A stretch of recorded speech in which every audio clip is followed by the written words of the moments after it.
¿Por qué Peirce se posiciona en el imperativo categórico y prudencial? El imperativo prudencial son leyes pragmáticas de la conducta libre, encaminada a la disposición de los medios para la consecución de los fines. De esta forma, Peirce explica que la creencia es un hábito, una disposición personal, es decir, condicionada, que es particular y contingente, ya que se encuentra ligada a las condiciones empíricas. Por ende, es el condicionante que garantiza la construcción del hábito, que determina las acciones hacia un fin planteado, en este caso, el modelado de la racionalidad.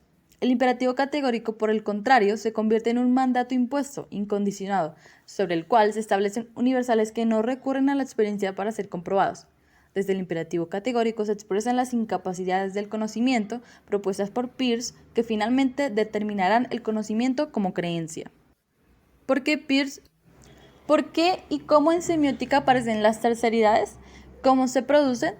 Peirce parte del pragmatismo filosófico en donde tiene en cuenta el contexto en el que se producen e interpretan los signos, los cuales se define por su efecto sobre el intérprete. La terceridad en Peirce pertenece al dominio de las reglas, las leyes y los hábitos que determinan la costumbre de comportarse tal o de cual forma. Esta terceridad se produce a posteriori en tanto predicción para actuar de cierta forma cuando surja la ocasión. ¿Por qué? ¿Por qué introduce la creencia? ¿Qué tipos de creencias introduce y cómo las introduce? De acuerdo con Peirce, la creencia es un indicativo del establecimiento de un hábito que determina las acciones del sujeto. La categoría de creencia sirve su teoría del conocimiento en tanto el conocimiento como creencia. La creencia es introducida por Peirce junto a la duda como dos elementos que forman parte del razonamiento humano de tipo lógico, cuya validez ontológica se da por una referencia previa, es decir, que la verdad es el fundamento de la creencia y no viceversa. Según Peirce, existen 4 métodos de razonamiento como creencia: el método de la tenacidad, el método de la autoridad, el método a priorístico y el método científico. ¿Por qué introduce la creencia? La construcción de las cajas estructurales serán respectivamente a partir de oposiciones. Se parte inicialmente de la oposición entre Hermógenes y Crátilo y sus posturas frente a la convencionalidad o naturalidad de los nombres. De igual forma se usará la categoría de hábito de creencia propuesta por Peirce, compuesta por lo lógico de lo práctico y lo lógico del gusto, a la vez que se ahonda en términos propios del imperativo hipotético prudencial de Kant y también su imperativo categórico.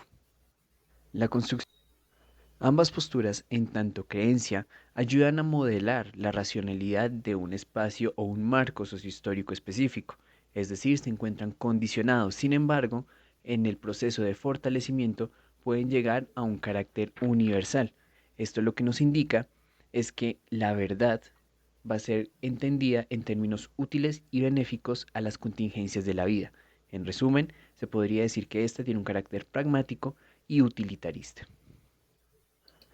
Los nombres son enunciados asertóricos, performativos, infortunados por mala aplicación desde la teoría de convencionalista, ya que estos son actos ritualizados que no son verdaderos o falsos, que describen a la persona, sino que la hacen en tanto adecuación de la emisión del nombre, es decir, se hace con la palabra, tal y como Hermógenes hace referencia a Hermes.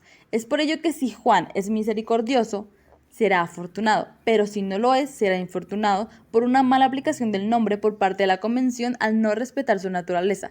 De lo contrario, debería tener otro nombre.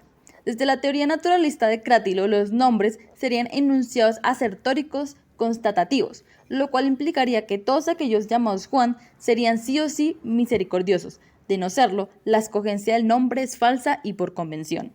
Los nombres son condicionados por los gustos y los apellidos por beneficio, es decir, son creencias condicionadas que cuando aspiran a la universalidad pasan del imperativo prudencial al categórico y respectivamente de la teoría convencionalista a la naturalista. Cuando el convencionalismo se convierte en creencia universal, se naturaliza su postura, mientras que cuando el naturalismo se adjudica la universalidad, su postura se convencionaliza en el uso. Los nombres son enunciados